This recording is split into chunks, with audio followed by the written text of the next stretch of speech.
آگے فرمایا کہ کھانا جب کھایا جائے اس کا ادب ایک یہ ہے اپنے سامنے سے کھانا کھایا جائے. آپ کے سامنے جو کھانا پڑا ہے نا اس سے کھانا کھایا جائے. اور ہم کیا کرتے ہیں, اگر کھانا پڑا ہے تو دوسرا بھی ڈالنے لگا, اس کے سامنے پڑا ہے, جلدی کے ساتھ پکڑ لیتے ہیں. شادی بیاہ کے اوپر یہی تو ہوتا ہے. اور پھر کھانا کھاتے وقت اس چیز کا خیال رکھا جائے. یہ چیزیں میں کیوں بیان کر رہا ہوں, میں نے شروع میں اس چیز کو بیان کیا ہے. یہ جسم اللہ تعالیٰ کی ہمارے لیے امانت ہے, اس کی حفاظت کرنا ہمارے اوپر فرض ہے. اگر ہم اس کی حفاظت نہیں کریں گے تو امانت میں خیانت کریں گے, گناہ گار ہوں گے. جیسے نماز ہم صحیح طریقے سے ادا نہ کریں تو نماز ہوتی ہے, گناہ ہوتا ہے نا. کھانا کھانا ثواب ہے, یاد رکھنا, کھانا کھانا کیا ہے, ثواب ہے. میرے آقا صلی اللہ علیہ وسلم کا فرمان علی شان ہے, جو اپنے اہل پر اور اپنے آپ پہ خرچ کرتا ہے وہ صدقہ ہے. آدمی خود کھانا کھائے یا اپنے اہل والوں کو, گھر والوں کو کھانا کھلائے. آپ کما کر لا کر بچوں کی ضروریات کو پورا کرتے ہیں نا, تو کیا ہے یہ ایسے ہی ہے نا, اللہ اس کے بدلے بھی ثواب عطا فرماتا ہے. یہ ثواب ہے, یہ ایسے ہی نہیں ہے. تو جو اپنے اہل کے اوپر خرچ کرتا ہے وہ ثواب ہے. اگر وہ حرام کما کر لا کر دے گا تو وہ بھی تو اہل کے اوپر خرچ کر رہا ہے, تو کیا اس کا ثواب ہوگا؟ اور بھائی جو اللہ حلال ذرائع سے تمہیں رزق کما کر لا کر دینے پر ثواب دے رہا ہے, تو کیا حرام کما کر لا کے دینے پہ گناہ نہیں دے گا؟ اسی لیے جو انسان اپنے جسم پہ خرچ کرتا ہے وہ ثواب بن جاتا ہے. اگر اس کو زیادتی کے ساتھ خرچ کرے گا تو لہذا اس کے لیے وبال بن جائے گا. یہی نماز اللہ فرماتا ہے نا, فویل للمصلین الذین هم عن صلاتهم ساہون. یہ نماز ہلاکت کا سبب بن گئی. بھائی نماز تو ان الصلاۃ تنہی عن الفحشاء والمنکر, نماز تو بے حیائی برے کاموں سے روکتی ہے, لیکن نماز ہلاکت کا سبب کیسے بن گئی؟ جب نماز کے آداب اور اس کے احکامات کو پورا نہیں کریں گے تو یہی نماز انسان کے لیے وبال جان ہے. تو اسی طرح جب ہم کھانے کے آداب کو صحیح طریقے سے بجا نہ لائیں گے تو وہ ثواب الٹا گناہ میں تبدیل ہوگا.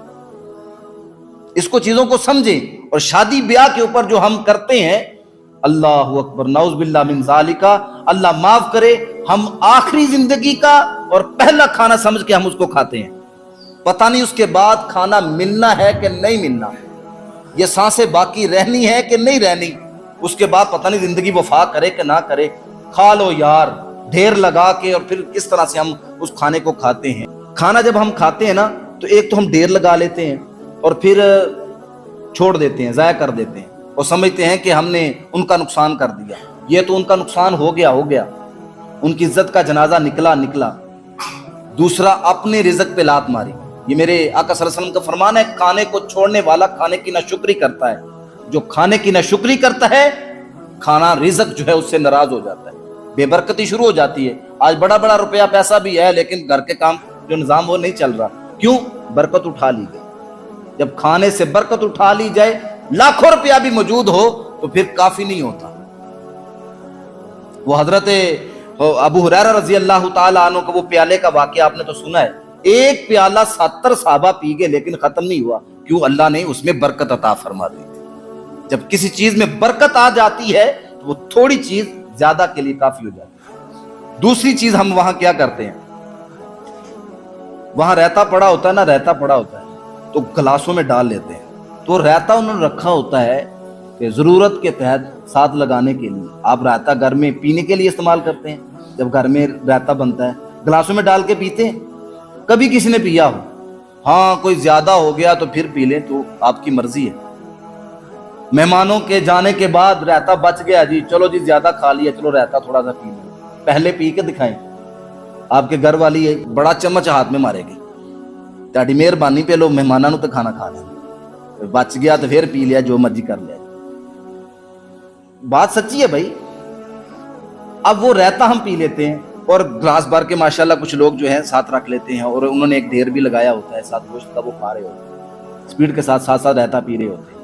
یہ ناجائز ہے, کیونکہ اہل خانہ جو رہتا ہے بطور مشروب نہیں رکھا, بطور سالن رکھا ہے, بطور مشروب نہیں رکھا, جگ میں ڈال کے نہیں رکھا کہ اس کو پیا جائے. اعلیٰ حضرت کسی نے دعوت کی نا, تو آپ چلے گئے تو آپ کو رہتا بڑا مزیدار لگا, اور وہ جو صاحب دعوت تھی، جس نے دعوت کی تھی، اس کو بلایا، اسے کہا یار یہ مجھے نا رائتا بڑا پسند ہے، تو میں اس کو پی لوں؟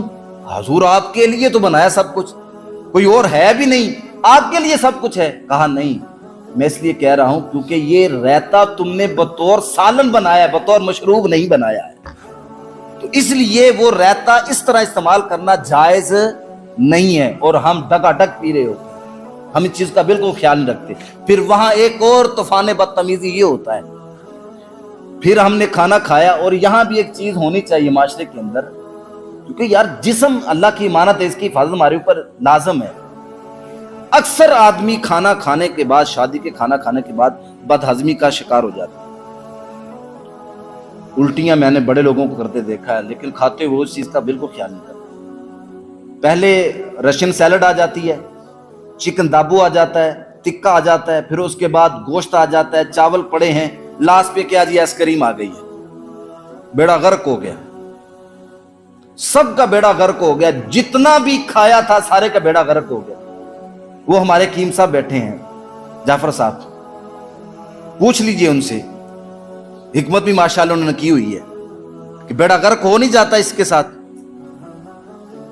اس کی حفاظت کرنا ہمارے اوپر ذمہ داری ہے، ہماری لازم ہے۔ میرے آقا صلی اللہ علیہ وسلم کا فرمان ہے، قرآن کا حکم ہے، وہاں ہم کھانا کھانا ہمارے لیے ثواب ہے، الٹا ہمارے لیے وہ بال جان بن رہا تھا۔ پلیز ان چیزوں کا خیال رکھیں اور سنت کو پیش نظر۔ پھر اس کے بعد ہوتا کیا ہے، پھر اس کے بعد ڈاکٹروں کی جو ہے وہ لاٹری لگ جاتی ہے، تھوڑی سی عمر آگے ہوئی نہیں، شوگر شروع ہو گئی، بلڈ پریشر شروع ہو گیا، ایک معدے کا السر شروع ہو گیا، کبھی ادھر بھاگ رہا ہے بندہ، کبھی ادھر بھاگ رہا ہے، کبھی ادھر بھاگ رہا ہے۔ میں ایک واقعہ سناتا ہوں، نیلام گھر لگا کرتا تھا، سب جانتے ہیں، تارک عزیز شو، تو بدھ کے دن وہ لگا کرتا تھا، میں حفظ کرتا تھا، میں گھر آیا تو والد محترم نے ٹی وی لگایا تو وہ نیلام گھر بڑے شوق کے ساتھ دیکھا کرتا، تو میں بھی آ کے بیٹھ گیا، میں دیکھنے لگ گیا، تو اس میں آخری سبجیکٹ ہوا کرتا تھا کہ وہ خط آیا کرتے تھے، تو تارک صاحب وہ کچھ عورتیں یا مرد خط پڑھا کرتے تھے تو ان کے جواب دیا کرتے تھے، آپ کو یاد ہوگا یہ لاسٹ میں۔ تو وہ ایک خط آیا، وہ ایک عورت کہنے لگی کہ تارک صاحب، محترم تارک صاحب، میں بچپن سے لے کر اب میں جو ہے نانی بھی بن گئی ہوں، دادی بھی ہو گئی ہوں، میں آپ کو دیکھتی آ رہی ہوں، جب سے میں نے دیکھا ہے آپ کا گیٹ اپ ایسا ہی ہے، آپ مجھے بوڑھے نظر نہیں آئے، کیا وجہ ہے اس کے پیچھے راز کیا ہے؟ تو تارک صاحب نے بڑا خوبصورت جواب دیا، انہوں نے کہا جی بی بی، اس کے پیچھے راز کیا ہے؟ سیدھی سی بات ہے، میں مسلم ہوں، میں مسلمان ہوں، اور میرے آقا کا فرمان ہے کھانا جب کھاؤ تو معدے کو 3 حصوں میں ڈیوائیڈ کر کے کھانا کھاؤ، ایک حصے میں پانی، دوسرے میں کھانا، اور تیسرا حصہ سانس لینے کے لیے، اور کبھی بھی زندگی میں نے پیٹ بھر کے کھانا نہیں کھایا۔ سیدھی سی بات ہے، جب آقا صلی اللہ علیہ وسلم کی سنت کے مطابق کھانا کھائیں گے تو بڑے بڑی چیزوں سے ہم بچ جائیں گے۔ بندہ کھانا کھاتا کس لیے؟